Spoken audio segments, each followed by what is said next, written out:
Hello everyone. So in today's video we will see how we can create a simple newsletter form inside Cursor, and then we will store those particular details of the form, let's say the email and the name of the user or of the subscriber, inside NoCodeBackend.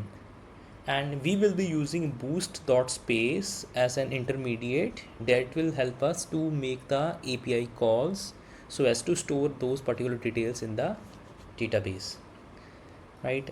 Though we can do everything within Cursor itself, but I want to make it more simple and easy to use, and with those tools that most of those users have already access to, and with those tools which most of you have already access to, right?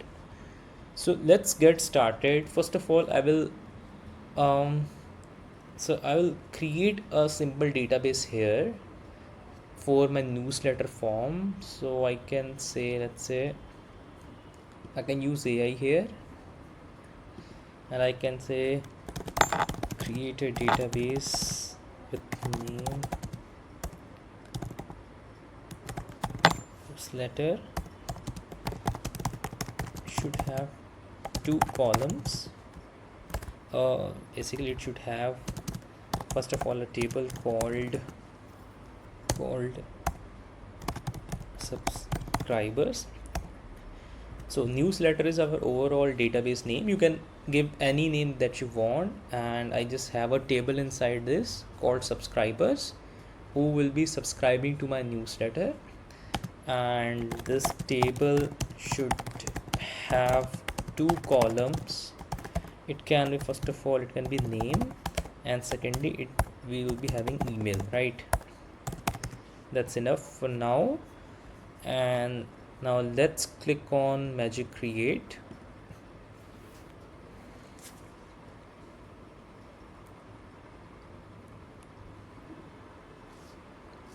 So our database is created, and along with that our API endpoints have been generated as well. So this is all good. Now let's go to Cursor. So I have a Cursor open. I can now create a project, right? So you first of all need to download Cursor. You can go to their website and just simply go and download this. I'm having free version, so you can get that, or you can pay for the unlimited there, but I think for this demo this is enough. So I'll create a folder called newsletter demo.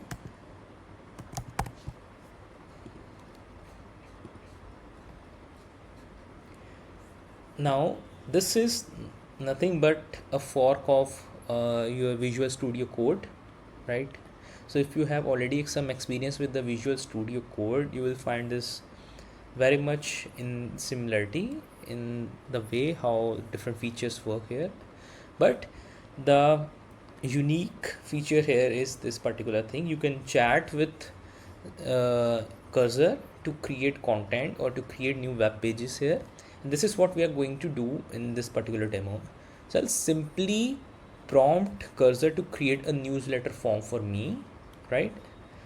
So create a minimalist newsletter form page, right? Now this is done. We are done with this prompt. Now what we want the Cursor to do when someone clicks on subscribe, right? And let me just give more details. Okay, let me add, so it should have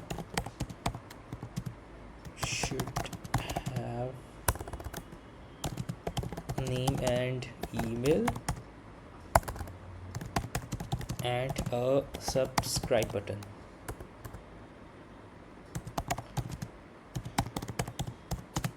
Fair enough. Now when someone clicks on this subscribe button, I want the name and email of that particular user from that form to be sent over to Boost.space, right? So Boost.space is another tool, and if I just simply go here, this is Boost.space, I can create a new scenario here and to capture the details from cursor, right? So for that I'll create a webhook, and I'll create a custom webhook here. Simply click on add, save. So you will get this particular link. Copy this link from here, right, and just simply click on save. So our webhook is set up here. I'll just go back to cursor. Now I'll just simply mention that when someone clicks on subscribe, pass the form details to our webhook URL, to this webhook URL. This is the webhook URL that we just copied, right, from Boost.space. I'll click on send, and now let's wait for cursor to create a web page for us.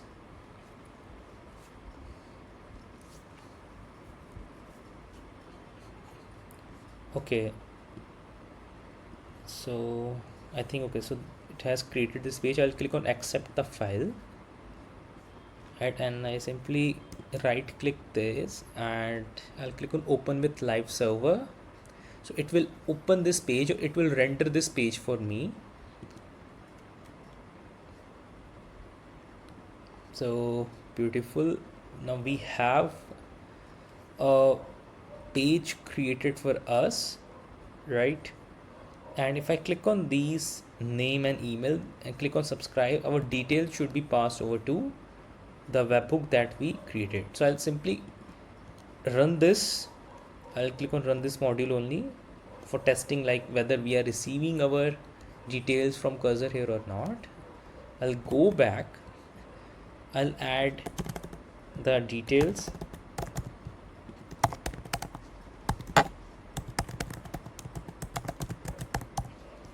I'll click on subscribe. It says thank you for subscribing. Now let's go back to Boost.space, and you can see we have captured the details from the form correctly. So name and email are there, right? So we are done with that part. Now the another part is how we can store these details inside NoCodeBackend, right? So I'll click on this plus icon, and here I'll use this HTTP module, right? Now here we simply want to make a request, right? We simply want to make a request.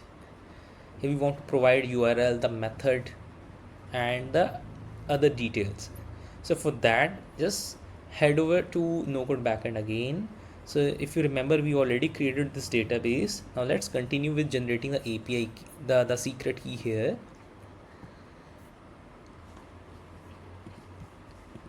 So with this secret key, this is nothing but will be our token that is required for the authentication. And we have this. I'll simply copy this. I'll open the API documentation as well, because this is where we'll be getting the URLs and all the other details, right? So if you see the post request here, this is what will create a new subscriber in the database, right? And it is requesting these details. So I'll simply first of all try it out. Okay, I'll click on try it out. So I can just simply click on here or here to authorize, like wherever you want. It works same. So I'll click here. I'll paste the secret key that was generated in the last step.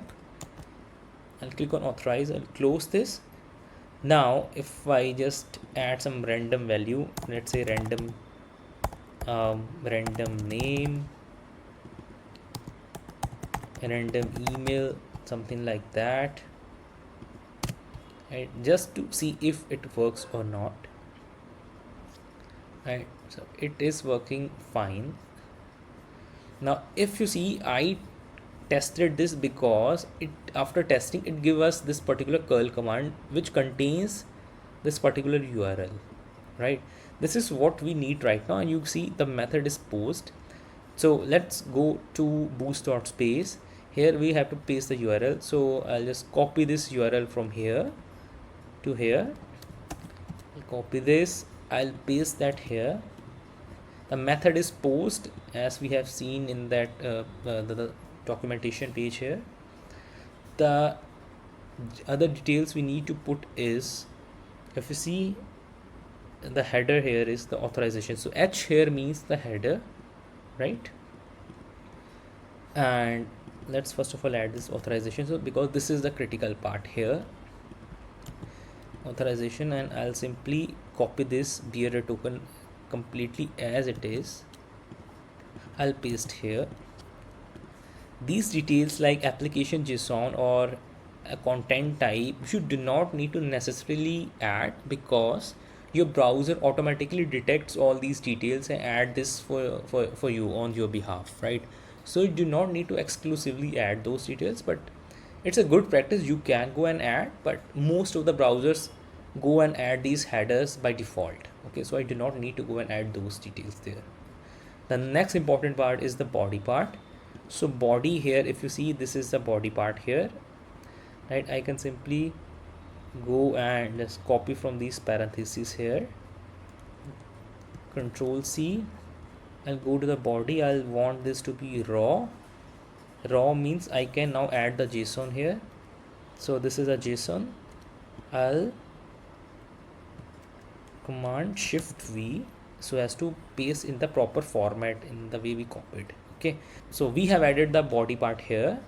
We simply wanted to add the name and email. Now this will be our dynamic content from the webhook. The name is this and the email should be this, right? Do you want to pass a response? Let's say yes, I want to pass the response because it will help me in the next further steps. And click on save.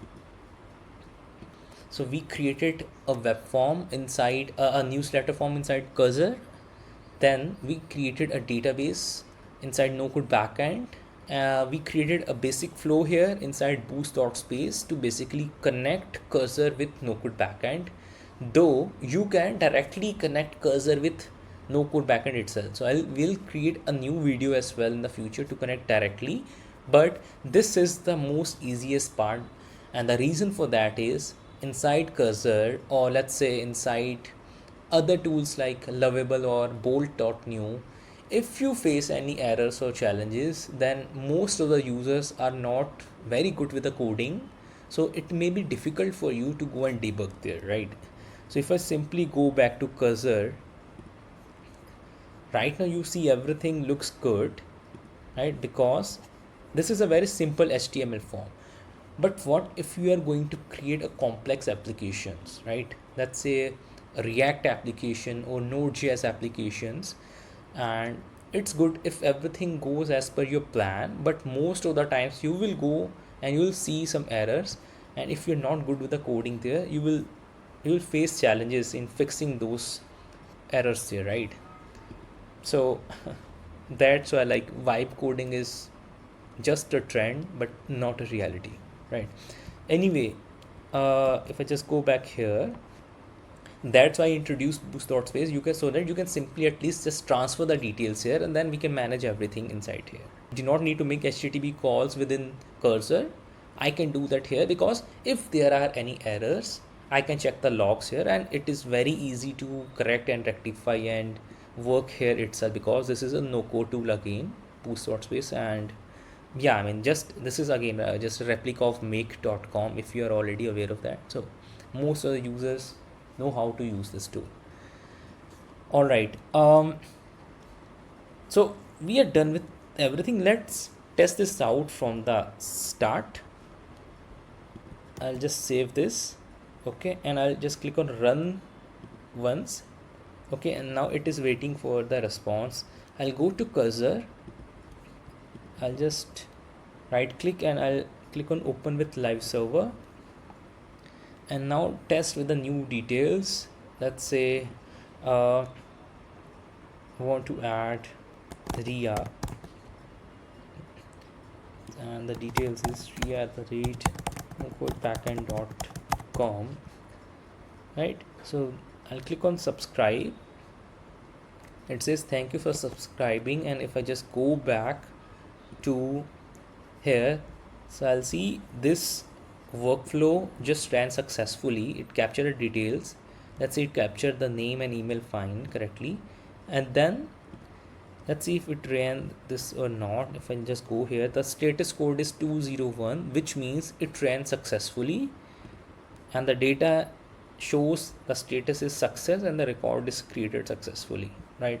It fetched the details, the dynamic details, without any issues, though it was very simple and basic workflow. But I just wanted to give you some idea like how you can go and integrate these tools together, and you can create, I mean, much more complex applications. And I mean, yeah, your thoughts are the limits here, right? How you can think of that, and how you can chalk down or plan your entire structure here, right? We can go on, we can add more modules here, we can just make it more fancy for us, but the details are now stored in the database. So you have your subscriber inside your no-code backend, and now you can take them and you can display those anywhere you want, right? Now if I just go to this Swagger documentation, we can test that out as well, if the details are there inside our database or not.